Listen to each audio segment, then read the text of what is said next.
vino a mí la palabra del Señor diciendo: y tú, oh hijo de hombre, di que así ha dicho el Señor Dios a la tierra de Israel. El fin viene sobre los cuatro extremos de la tierra. Ahora viene el fin sobre ti. Enviaré sobre ti mi furor y te juzgaré según tus caminos. Pondré sobre ti todas tus abominaciones. Mi ojo no te tendrá lástima, ni tendré compasión. Más bien, pondré contra ti tus caminos, y tus abominaciones estarán en medio de ti, y sabrán que yo soy el Señor. Vamos a orar. Padre, te damos gracias por este tiempo donde nos permites meditar un poco en tu palabra. En este caso, en Ezequiel capítulo 7. Ayúdanos a discernir, a comprender, a recibir el mensaje que tú has preparado para nosotros con una bonita actitud. Señor, ayúdanos a ser enseñables, a poder ser humildes y reconocer las áreas que necesitamos que tú transformes con tu poder. Gracias, mi Dios, gracias por estar aquí en medio de tu pueblo, y quédate, Señor, en esta hora como nuestro Maestro, en el nombre de Jesús. Amén. Amén, amén, amén. Muy bien. Ezequiel, tenemos una frase que es: sabrán que yo soy Jehová.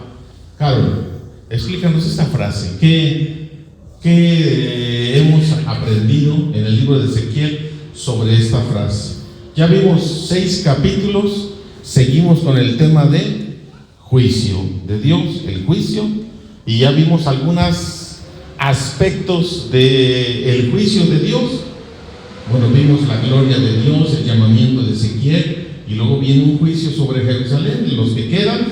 ¿Y qué más? ¿Qué más hemos aprendido sobre el Dios? Dios es bueno. También entendemos que Dios es justo. Y hoy vamos a analizar que Dios cumple sus promesas. ¿Sí? Dios cumple sus promesas. Pero en medio de todos estos textos, en medio de todos estos capítulos, hay una frase que dice: sabrán que yo soy Jehová. ¿Cuántas veces aproximadamente aparece esta frase? 65. Y sí, algunos dicen con algunas variantes ahí, hasta 70. Pero 65 nada más en el libro de Ezequiel. ¿Qué nos puedes decir de esta frase? Sabrán que yo soy Jehová. ¿Quién sabrá? ¿O no lo conocían? ¿Por qué dice esto? Sí, yo creo que sí lo conocían. Yo creo que sí sabían quién era Jehová.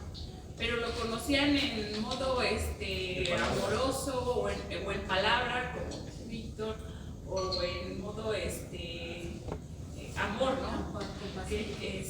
Misericordioso. Solamente conocían las cosas buenas de Dios y no sabían que Dios era. En general, pasó mucho tiempo para que llegara el juicio de Dios a los israelitas, ¿no? Y cuando llegaban los profetas que decían: va a venir el juicio de Dios sobre ti, no se la creían y los mataban. Entonces, cuando aparece esta frase, van a saber que Él es un Dios justo, van a saber que Él es un Dios vengativo, ¿no? ¿Tú ya sabes quién es Jehová? Ya sé quién es. Ya sé quién es. Y sabrán que yo soy Jehová. 2 preguntas en las cuales, más bien dos aspectos a esta situación de esta frase. Una era la actitud del faraón. ¿Y quién es ese Dios? ¿Y quién es ese Dios para que yo le obedezca? ¿No? Un altanero, orgulloso y una soberbia al tope. Pero la otra parte es: ¿y quién es este Dios? Los discípulos, que aún el viento y el mar le obedecen con expectativa de saber más de Él, enamorarse de Él. Entonces, sabrán que yo soy Jehová, sí, en un sentido de juicio, en un sentido de ahora van a ver quién es quién. ¿Sale? Ya les di mucha oportunidad y vamos a ver. Bueno, entonces tenemos aquí en el capítulo 7 la fiel palabra de Dios, lo que Dios ha anunciado, el fin está llegando. Entonces tenemos que Dios va a cumplir, ya llegó el fin. Pili, la frase hijo de hombre, explícame, la frase hijo de hombre en Ezequiel, ¿qué significa? En Ezequiel, porque se le atribuye, o Jesús se dice el hijo del hombre, pero aquí dice tú hijo de hombre. ¿Cuál es la diferencia entre estas dos frases? La frase de Jesús, porque el hijo del hombre, atribuyéndosela a él, y aquí diciéndole Dios a Ezequiel, tú hijo de hombre. ¿Cuál es la diferencia de estos dos? Dale, Pili. Ese examen. Pero le está hablando a Ezequiel, ¿no? Sí, claro, aquí sí. Le dice, oh, tu hijo de hombre. ¿Qué significa la frase hijo de hombre? Tú, Pili, hija de hombre. Hija de Dios. No. Martín. Se está refiriendo a que es mortal. Hijo de un mortal. De un mortal, y hijo de Dios o hijo de hombre es inmortal. No hay creado. Ok. No, aquí en Ezequiel es tú hijo de hombre. Eres un hijo de hombre finito, mortal, que no se compara con Dios. ¿Sí? Dios es otra cosa. Y la frase de Jesús, el hijo del hombre, es inmortal. No, el hijo del hombre. Ajá, no habla de inmortal. El hijo del hombre habla del Mesías. Habla del Mesías prometido. El hijo del hombre está refiriéndose a el profeta Daniel cuando habla del hijo del hombre. Una promesa de que habría de venir el ungido, el Cristo, el Mesías prometido a salvar al mundo. Entonces el hijo del hombre es yo soy. Cuando Jesús decía el hijo del hombre, yo soy ese Mesías prometido, pero como que estaba oculto y no entendían los discípulos. Muy bien, entonces tenemos que el fin ha llegado. La palabra de Dios se cumple. Las promesas de Dios tarde o temprano se cumplen. Promesa de bendición, pero también promesa de castigo. ¿Ha escuchado usted que hay una Biblia que se llama la Biblia de promesas? La Biblia de promesas. Y están marcadas, resaltados los textos en esa Biblia donde hay una promesa de Dios. Cuando se viene a su mente la palabra promesa, Memo, ¿qué entiendes? Ay, tengo una promesa de Dios, me pongo contento, ¿sí? ¿Qué entiendes por la palabra promesa? Que me está me está prometiendo algo que va a pasar y que me lo va a cumplir, ¿no? Sí, pero ¿algo bueno o algo malo? Bueno. Algo bueno, es la promesa de Dios. Pero también la promesa tiene su connotación del lado malo, porque Él promete pagarle a cada quien, ¿según qué? Sus obras, sean buenas o sean malas. ¿Es una promesa? ¿Y esa estará resaltada en la Biblia de promesas? ¿Estará resaltada esa promesa?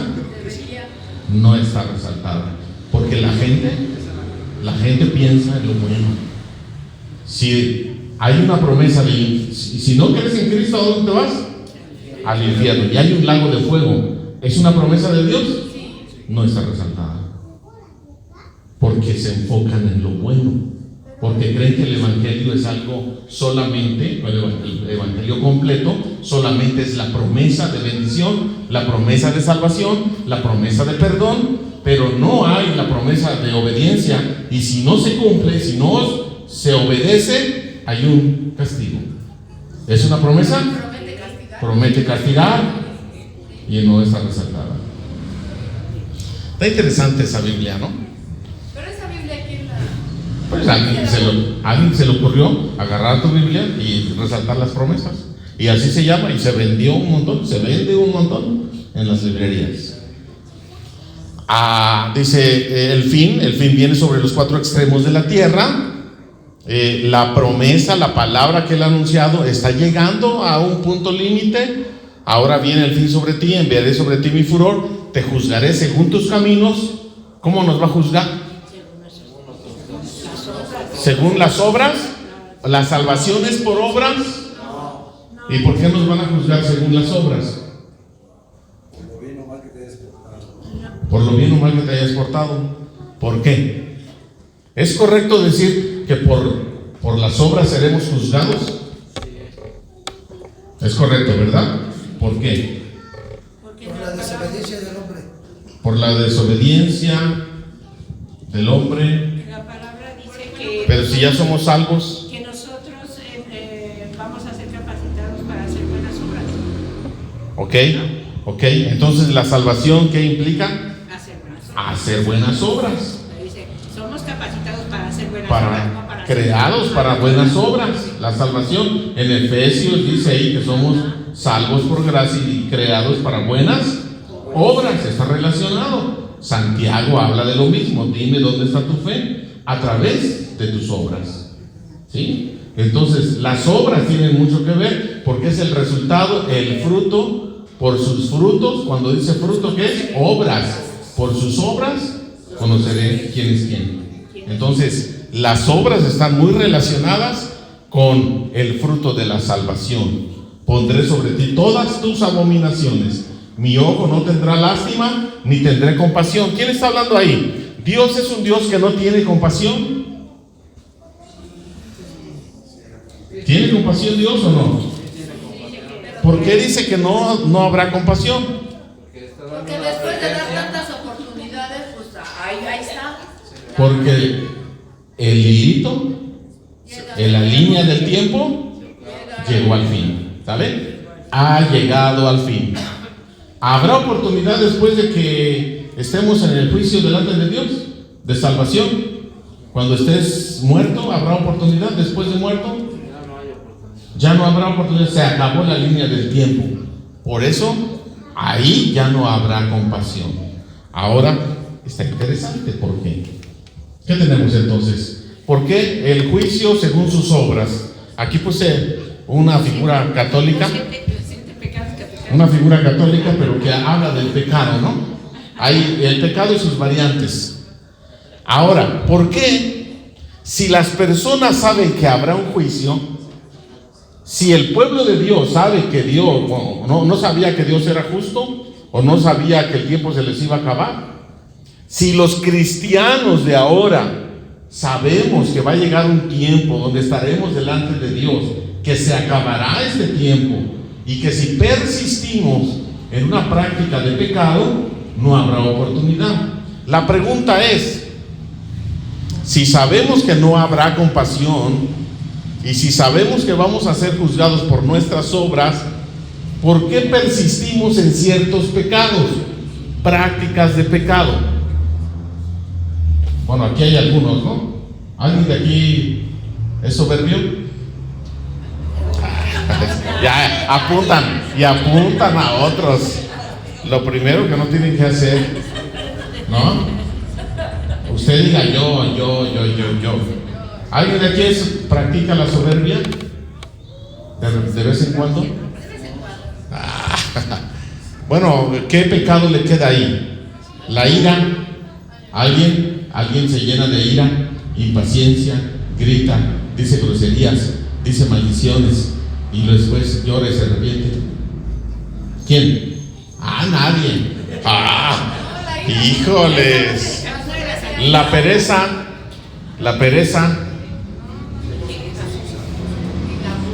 la gula, la lujuria. ¿Verdad? A ver quién, a ver, mírenme a los ojos. La avaricia. Bueno, esos son los pecados capitales, ¿no? La envidia. Pero ¿cuáles otros pecados pudiéramos nosotros tener en mente? La mentira, El asesinato. el homicidio, Pero también el no perdonar. El orgullo, ¿no? el orgullo, sí, pues la soberbia, ¿no? Sexualidad. ¿La qué? Homosexualidad. Sí, inmoralidad, la lujuria. se desprende de ahí la inmoralidad sexual. Pero, ¿cuál es la diferencia entonces en el aspecto de practicar el pecado como cristianos y que de repente pudiéramos caer en un pecado? Que no lo practicamos, pero que un día surgió.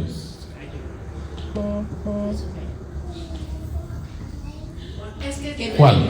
Sería como la costumbre, hermano. La costumbre, No es premeditado, ¿no? Acostumbrados a decir malas palabras. malas palabras. ¿Sabes que decir malas palabras Es malo. es pecado? No es malo, es pecado. Es pecado. Nos da, ¿sabes? ¿Por qué decir pecado? Ahora todo es pecado, ¿no? Decir malas palabras es pecado. pero es diferente. Pero estamos acostumbrados, lo que dice Martín, estamos acostumbrados a decir groserías.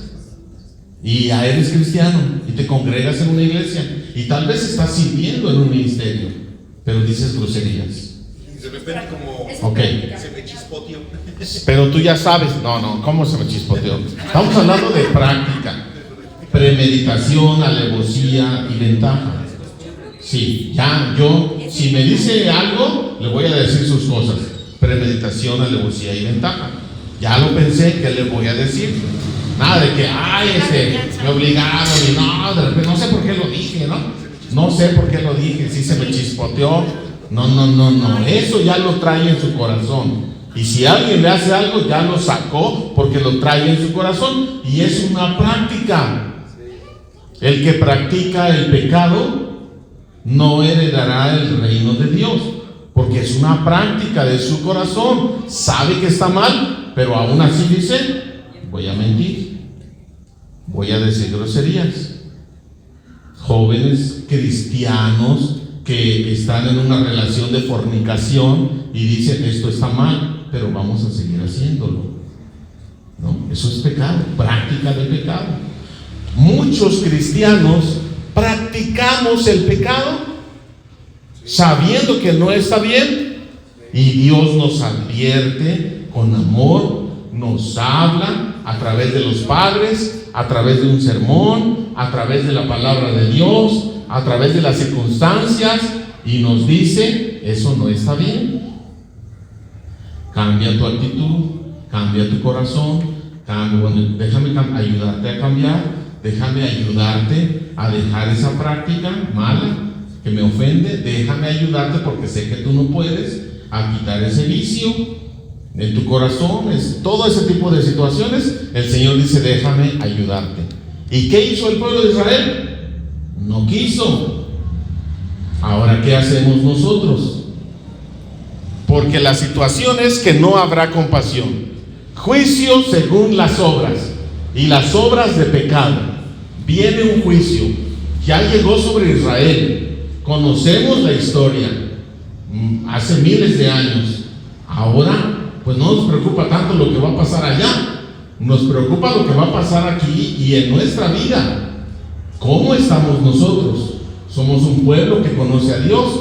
¿Somos un pueblo que Dios ama? ¿Somos un pueblo que sabe que Dios es justo? ¿Y somos un pueblo que sabe que Dios cumple su promesa? Así es de que será un llamado de atención para la iglesia del siglo XXI. Yo creo que sí. Yo creo que sí. Pero vamos a ver, ¿qué más tenemos? El pasaje sigue diciendo: así ha dicho el Señor Dios, he aquí que viene desgracia tras desgracia.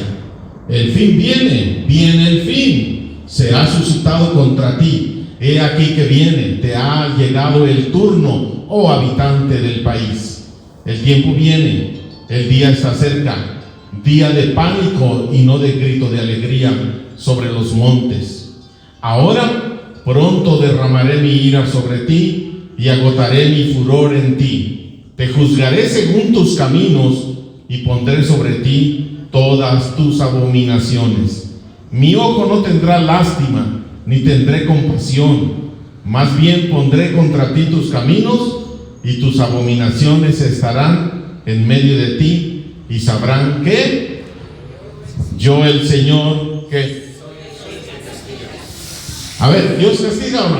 ¿Cuántas veces hemos hecho esa pregunta? ¿Dios castiga o no?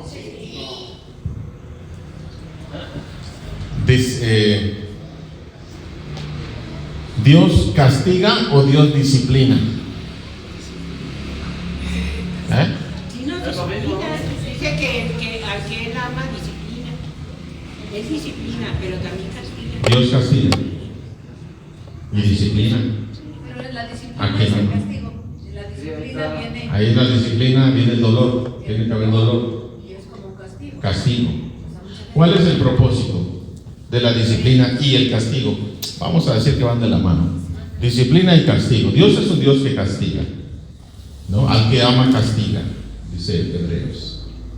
Entonces, si Dios castiga, ¿por qué? ¿O para qué? Para corregirlo, ¿no? Para corregir. Muchos de nosotros como padres provocamos a nuestros hijos algún tipo de dolor, disciplina fuerte, pero a veces para desquitarnos nuestra ira, desquitar nuestra frustración. La disciplina, el castigo correcto es que la persona mejore, que el niño, adolescente, joven y nosotros podamos aprender que las cosas que estamos haciendo no están bien y tenemos que corregir con amor, con amor. Cuando ya salimos de esos parámetros y le damos una nalgada o le jalamos los cabellos o le damos una cachetada al hijo o a alguien que queramos corregir, ya, eso ya es otra cosa. Eso es violencia, esa es una situación en la cual no debemos nosotros participar. Queremos disciplinar, queremos corregir. ¿Implica dolor la corrección? Sí, implica dolor, pero el propósito siempre será el amor. El amor y la edificación de la otra persona, que aprenda, ¿no? Pero bueno, tenemos aquí al Señor, soy el que castiga. Aquí entonces tenemos que el fin está llegando, la segunda venida de Cristo está cerca. ¿Habrá algo parecido? La segunda venida de Cristo, las advertencias que tuvo el pueblo de Israel en aquel entonces al castigo que se avecina, porque dice aquí, viene el día está cerca, día de pánico y no de grito de alegría sobre los montes. Nosotros estamos esperando segunda venida de Cristo. El mundo, de alguna manera, hay la gran mayoría en la religión más grande del mundo, ¿cuál es? Sí, y los católicos, pero se le llama cristiana. O sea, usted ve la estadística, dentro de los católicos estamos nosotros, los evangélicos, pero muchos católicos cristianos. Entonces la religión cristiana que se engloba en los católicos es la más grande del mundo. Entonces millones y millones de cristianos saben perfectamente que Jesús vendrá por segunda vez, que este mundo se acabará y que seremos juzgados delante de Dios por nuestras obras. ¿Sí sabrán? No a la magnitud como tal vez tú lo sabes ahora, porque estudias la Biblia, pero así en términos generales, antes de ser cristianos, ¿no sabíamos eso? Sí, se hablaba del juicio ya en todos lados. ¿Un católico no sabe que va a haber un juicio? Hay gente que sabe que va a venir la segunda venida, Ajá. pero no sabe la magnitud o el castigo que se avecina. Por parte de ¿Se sabe? En el credo dice, y de nuevo vendrá con gloria para juzgar. Si se sabe del credo, ¿ah? El credo de los apóstoles, ¿se lo saben o no? ¿Quieres argumentar? No, ¿Sí saben? no, sí viene, sí saben. Sí saben, ¿verdad? Sí conocen. ¿No están conscientes o qué pasa? El fin vendrá. Pues sí, no le dan la importancia, como dice Martín, la magnitud, ¿no? Pero de... Ahora, ¿la iglesia cristiana le da importancia a la segunda venida de Cristo? ¿Le da importancia que un día estaremos delante de Dios en un juicio? Digamos, del 100% de la iglesia, ¿qué porcentaje cree usted de cristianos que dicen, no, yo un día, o sea, le llamamos el temor de Dios, un día voy a estar delante de Dios entregando cuentas? ¿Sí? ¿Cree que somos conscientes de eso o no? Bueno, no sé, no la mayoría lo dijo, pero sí hay Los que van a la iglesia católica normal van a la iglesia de bien. No te saben decir nada. De la Biblia. De la Biblia. Okay. Entonces, sí, quién sabe, yo por eso le dije que no creo que todos supieran. Tal vez habrá. Tal vez sí saben en términos generales, pero no con el detalle. Con el detalle, porque si se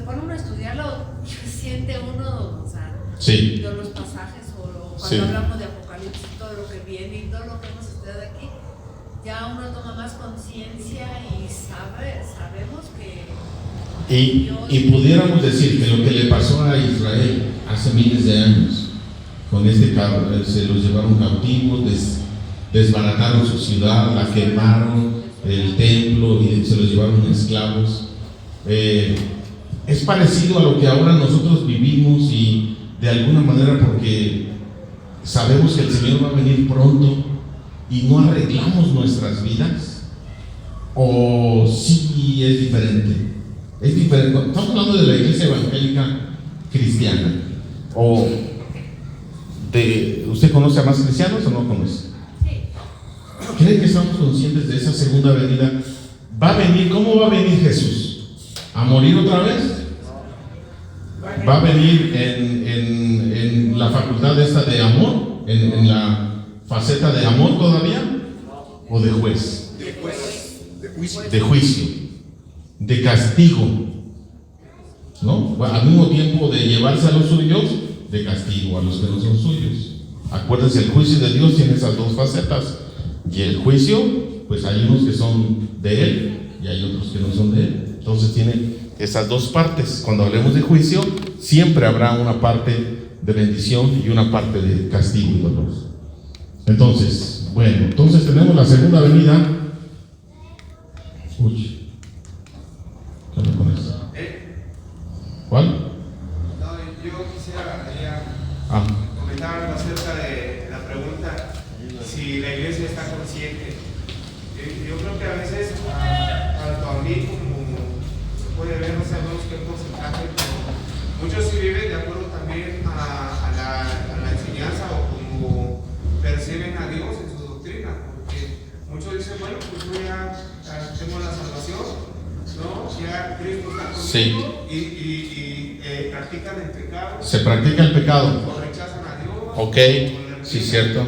Sí, o sea, Los que están seguros de su salvación, como ya Dios los salvó, pero se practica que la mentira, el robo, la corrupción, a veces no se congregan. no obedecen los mandamientos de hacer discípulos, de evangelizar, gracias, de congregarse, de servir.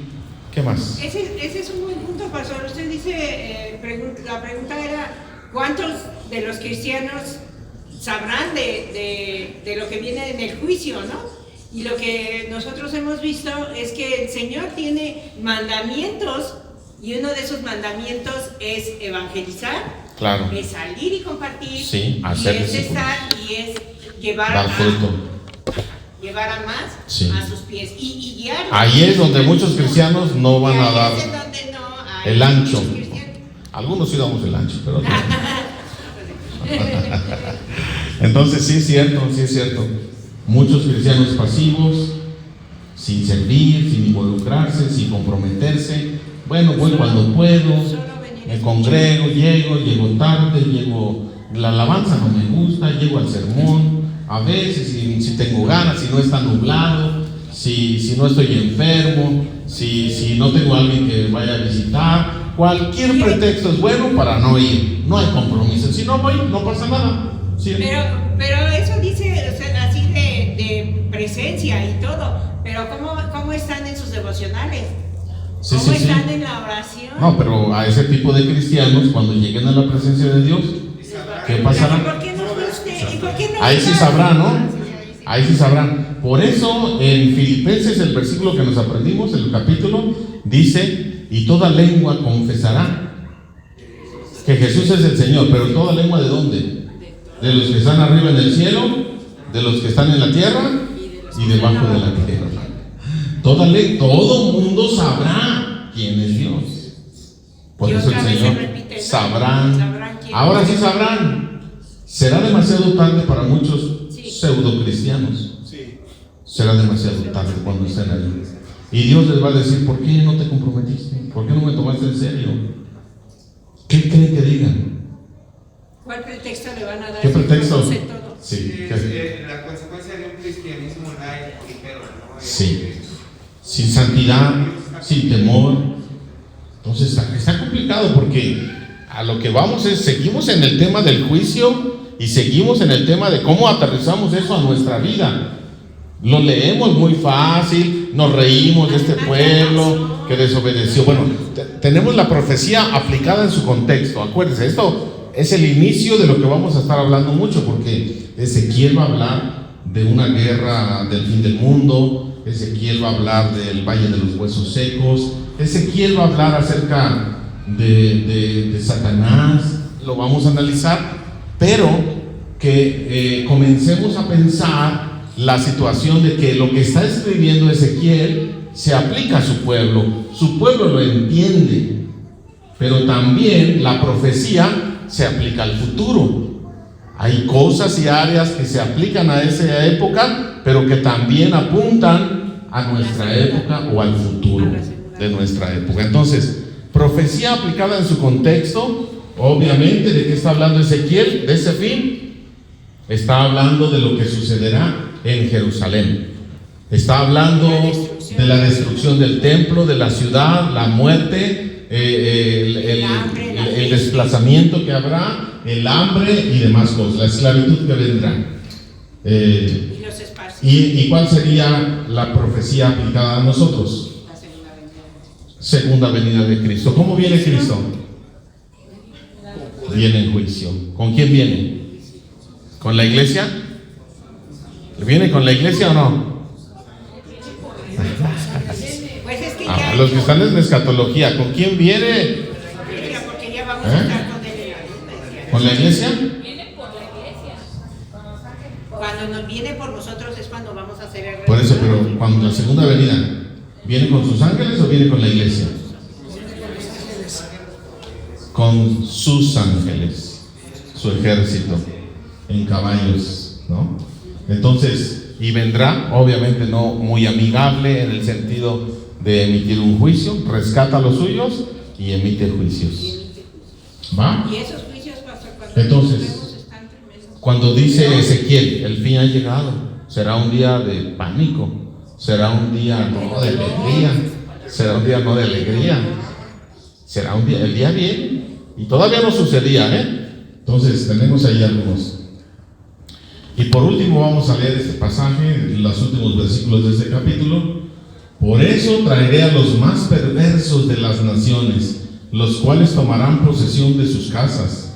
Así haré cesar el orgullo de los poderosos y sus santuarios serán profanados.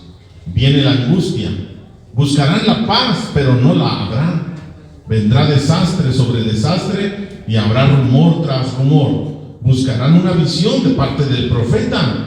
La ley desaparecerá del sacerdote, el consejo de los ancianos. El rey estará de duelo, el gobernante se vestirá de desolación y se paralizarán las manos del pueblo de la tierra. Yo haré con ellos conforme a sus caminos y según sus propios juicios los juzgaré. ¿Y cómo termina el capítulo? Y sabrán que yo soy Jehová.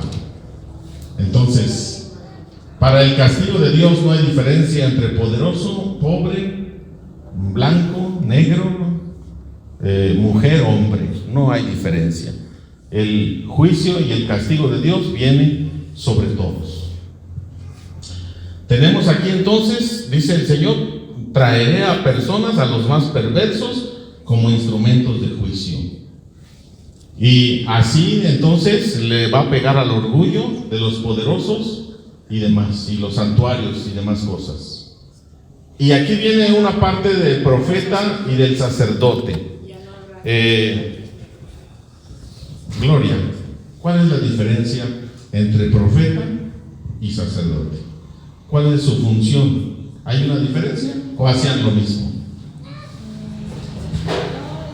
Sí hay una diferencia. El profeta es el que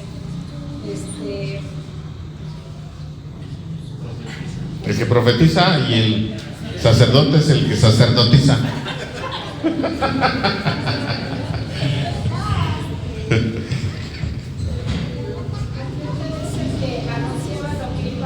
El profeta anuncia lo que va a pasar. ¿Y el sacerdote? pues es el que que se sabía la ley y pues, le enseñaba al pueblo, ¿no? Ok, ¿el profeta no enseñaba? Pues Sí, pero sí, pero no. Sí, pero no como el sacerdote. Más ¿Cuál es la bien, diferencia? más bien el profeta era el mensajero. El mensajero. Y el sacerdote no es mensajero. Sí, el sacerdote sí es mensajero y habla de la palabra y las leyes y todo, pero el profeta tenía ese especial, él venía con juicio, ¿cómo se llama? Bueno. Recomendación de Dios. Para hablar del futuro. Para hablar del futuro, de lo que va a pasar, de lo que iba a pasar, de lo que iba a suceder. ¿Sí? pero más bien era para advertir de los juicios, no pasar. Ok, ¿por qué no se creían a los profetas? Martín. Porque les decían la verdad, lo que iba a pasar si no se portaban. El sacerdote era el que oficiaba los sacrificios, ¿no? El sacerdote. Y el profeta era el que anunciaba lo que el porvenir, lo que iba a venir, Ajá, bueno o malo, bueno o malo. pero principalmente. Ok, no se querían a los profetas, ¿verdad? El profeta era alguien que Dios escogía, no era alguien preparado, no era alguien que tenía una escuela y que decía les voy a enseñar o algo así. El sacerdote, como conocedor de la ley, como maestro, como pastor, su trabajo pastoral de guiar, hacer los sacrificios y demás cosas, el sacerdote, pero el profeta no. El profeta no decía te voy a enseñar la ley, no, Dios escogía personas que pues tal vez no eran muy doctos en el conocimiento de la ley, de la palabra y demás, pero los levantaba como portavoces de juicio. Por eso no los querían, y había una gran diferencia. Incluso los sacerdotes no querían a los profetas, porque siempre anunciaban, decían los reyes, juicio, cosas malas. Yo quiero un profeta que me anuncie cosas buenas. Y traían al profeta Jeremías, y traían a Isaías, y traían a Ageo, y puras cosas de juicio. No, quítenlos. Y entonces había otros profetas que decían, Dios me habló y me dice que no te va a pasar nada, como los de la prosperidad ahora, igualitos que la prosperidad, no te va a pasar nada, puras mentiras. Y en realidad lo que estaba pasando Eso era lo que ellos querían escuchar. endulzaban el oído, lo querían escuchar y demás, porque la gente estaba contenta. Eso también va a pasar con el falso profeta. También Sí. va a endulzar los oídos y también va a mentir y también nos va a... Pero estemos preparados para eso, entonces, y demás. Entonces, no hay diferencia entre poderoso y pobre. Entonces, por ejemplo, ahorita en nuestra época, basándonos en lo anterior y lo de ahorita, ¿hay profetas? ¿Hay profetas? Ya hemos. ¿No estuviste en la clase de dones espirituales o qué? ¿Hay profetas al estilo del Antiguo Testamento? ¿Al estilo de Ezequiel? No. El último fue Juan el Bautista. ¿Esa era la pregunta? Pero ¿hay profetas actualmente? ¿Quiénes son? Los que predican la palabra. Sí, los que predican la palabra. Entonces, muchos profetas, pseudoprofetas surgen por ahí anunciando lo que va a suceder y demás. Pues hay que ponerlo en la mesa y en tela de juicio, lo que digan, quién lo dice, por qué lo dice y cuál es el efecto. ¿Cuál es el efecto que genera? ¿Salvación? Pues, edificación, y eso aún todavía sucede. Muy bien, entonces Dios es bueno, Dios es justo, ¿y qué más? Dios cumple. Algún día llegaremos al punto donde comience a llenarse el lago de fuego, el infierno. ¿Ya existe el infierno ahora? Llegará el momento donde el juicio venga y serán lanzados al lago de fuego. ¿Sí? ¿Por qué? Porque Dios cumple su promesa. Dios cumple. ¿Y cuánto tiempo durarás en el lago de fuego? ¿Con dolor? Sabiendo, con conciencia. Imagínate con una conciencia. ¿Estaremos en el lago de fuego conscientes de que Dios me dijo que hiciera algo y no lo hice? Imagínense por toda la eternidad ese pensamiento. ¿Te va a volver loco? Dios no te va a permitir que te pongas loco. Dios te va a permitir que seas consciente de quién eres, quién fuiste y a quién rechazaste. ¿A quién rechazamos o a quién rechazan los que se van al lago de fuego? A Jesucristo, su Hijo. cuando Él lo entregó, cuando Él sufrió, cuando Él no tenía más, Dios dijo: a mi único hijo. ¿Y lo rechazaste? ¿Habrá un juicio? ¿Y dónde estará la bondad de Dios? ¿Hay bondad de Dios ahí? Como que hasta la bondad de Dios se termina, ¿no? ¿Dios sigue siendo bueno a pesar de un lago de fuego? ¿Sí? ¿Dios sigue siendo bueno? Aprendieron bien, ¿no? No se les olvide eso. Dios es bueno. Pase lo que pase, no importa el tiempo, no importa la crisis, no importa nada. Dios es bueno, es su naturaleza. Dios es justo, y cuando Dios dice algo, tarde o temprano se cumple. Ok. Y bueno, también está la parte buena, ¿verdad? Dios es bueno, Dios es justo y Dios cumple. Si crees en Jesucristo, aquí vemos la multitud en el cielo, la multitud ahí en las nubes, arrebatadas, vestidas de blanco, con el Señor, donde ya no habrá dolor, no habrá tristeza, no habrá más lágrimas, ¿no? Muy bien. ¿Qué piensa entonces? Ya tenemos aquí este aspecto de Dios en un juicio hacia su pueblo, y hoy vimos más o menos cómo podemos aterrizar que ese juicio también vendrá sobre la iglesia, que es su pueblo, y con más razón sobre los que han rechazado a Jesús. ¿Sí? Si sobre nosotros estamos trabajando para que seamos obedientes entre nosotros, que ya conocemos la gracia, que conocemos el perdón, la relación con Dios, que cantamos alabanzas, que leemos su palabra, si entre nosotros hay dificultad para ayudarnos unos a otros a cumplir los mandamientos, imagínense los que no conocen de Dios. Imagínense los que viven en idolatría actualmente, los que viven en inmoralidad sexual, los que viven en santería, brujería, hechicería, los que están viviendo en violencia, en droga, en alcoholismo, toda esa gente que nosotros venimos de todo ese contexto, pero todas estas personas, imagínense, sin Dios, y el Señor viene pronto. Más bien sin temor de Dios, y el Señor anunciando su venida y su castigo. Si para nosotros va a haber algún tipo de disciplina y castigo, imagínense para el que ha rechazado. Por eso asegurémonos de que todo el mundo conozca que en Cristo hay salvación.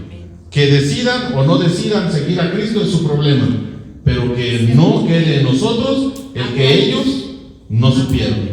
Que ninguno en Coacalco, en San Pablo, Tultitlán, que ninguno acá en Tultepec o en Ecatepec diga que no supieron que había un hombre llamado Jesucristo, que era el camino, la verdad y la vida. Que todo el mundo sepa. Ese es nuestro trabajo, que el mundo sepa. Por eso nos han puesto como luz a las naciones.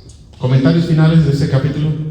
¿Qué piensa acerca de que Dios cumple su promesa? Adrián. Dos cosas, ¿no? Nada más que no vamos a tener pretexto cuando estemos en la presencia de Dios. Y la otra es de que hay muchas personas que, aunque no les prediquemos de Cristo, si ellos no se enteran, van a morir de todos modos, aunque no les hayan predicado a Cristo. ¿Sí? Si una persona nunca oyó hablar de Cristo, ¿se va a ir al infierno? Ese Si una persona en una isla desierta, en una isla por allá, nunca escuchó hablar de Cristo y se muere, ¿a dónde se va? ¿Al cielo o al infierno? ¿A dónde, Martín? ¿Por qué? Estaba dormido. ¿A dónde se van? No nos importe eso. Dios es justo. Él sabrá. Si tú lo mandas al infierno y nunca supo, ¿para ti es justo? Imagínate para el sol de justicia. Déjalo que Él decida. No nos toca a nosotros saber quién va al cielo o quién va al infierno. Nos toca verlo. Nosotros preocupémonos por a dónde vamos nosotros. No importa, a usted no se le olvide que Dios es bueno, que Dios es justo y que Dios cumple su promesa. No se ande preguntando quién va al cielo, quién va al infierno, si recibió a Cristo o si no. ¿no? Entonces, esas polémicas y confrontaciones con gente no llevan a ningún lado bueno. Hay que mandarnos a esa isla. ¿Lalo? O sea, para el castigo de Dios no hay diferencia, ¿no? Dice que ni para el pobre ni para Poderoso. el poderoso. Entonces Él emite mandatos, si no los cumplimos, pues viene juicio. Sí. Ah, pero porque eres rey, ¿te voy a perdonar? ¿O porque tienes mucho dinero? ¿O porque hiciste muchas cosas buenas? No. No. Hay algunos que hacen cosas buenas para alcanzar salvación.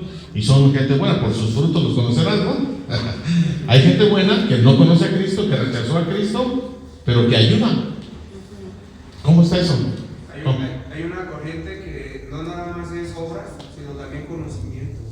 Ellos se creen iluminados por el gran conocimiento que están adquiriendo, Sí. que se ve a través de amar a la naturaleza, Sí. a la gente, a los demás, a los árboles.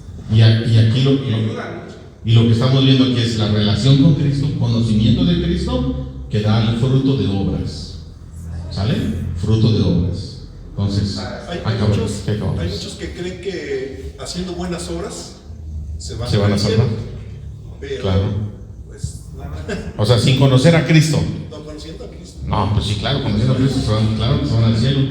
Pero ellos piensan que si no conoce a Cristo y hace buenas obras, pero ellos dicen que ellos creen que no hay necesidad de aceptar a Cristo, de arrepentirse. Ellos piensan que nada más por sus buenas obras. No por obras para que nadie se glorie. En este sentido de Dios cumple, tendríamos que tener temor, pastor, porque sabemos nosotros. Y vivir en santidad. La justicia del Señor. Vivir Se en acabó el tiempo, obediencia. Ni modo. Obediencia. ¿Qué pasó? Bueno, rápido. Segundos. Lo importante de las obras, porque aunque no somos salvos por obras, hace poco platicaba con una hermana que me decía, mis hijos son salvos, pero sus hijos practican la borrachería, la infidelidad. ¿Cómo? Le dije, es que no pueden ser salvos porque están practicando, no hay obras, no hay obras buenas en ellos. Dice, sí, pero Dios me prometió que ya son salvos, porque ellos recibieron a Cristo. Le dije, no pudieron haber recibido a Cristo o no pasaron. Sí, son calvinistas, ¿no?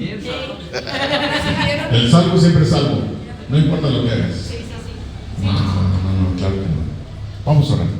Padre, te damos gracias en esta noche que nos permites meditar un poco, Señor, en el asunto de que tú eres cumplidor de tus promesas. Y efectivamente tienes muchas promesas buenas, pero también prometes que habrá un juicio por nuestras obras.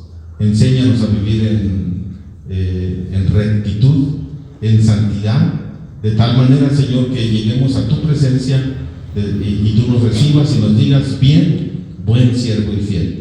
En lo poco has sido fiel y en lo mucho te pondré. Entra en el gozo de tu Señor.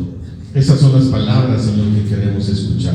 Ayúdanos a meditar en este capítulo 7 de Ezequiel, de que un día llegará el fin y que no nos relajemos en un asunto, Señor, de pecado o de práctica que a uno conviene. Si estamos recibiendo ese mensaje es porque hay tiempo de arrepentimiento, porque hay tiempo todavía y oportunidad de volvernos al Dios bueno, al Dios justo y al Dios que cumple sus promesas. También, Padre, te pedimos que bendigas las ofrendas, los diezmos que han de levantarse en esta noche, que tú, Señor, bendigas la fuente de donde proviene, los trabajos que nos permites tener, y ayúdanos a ser buenos mayordomos y administradores al reconocer que todo proviene de ti. En el nombre de Cristo Jesús.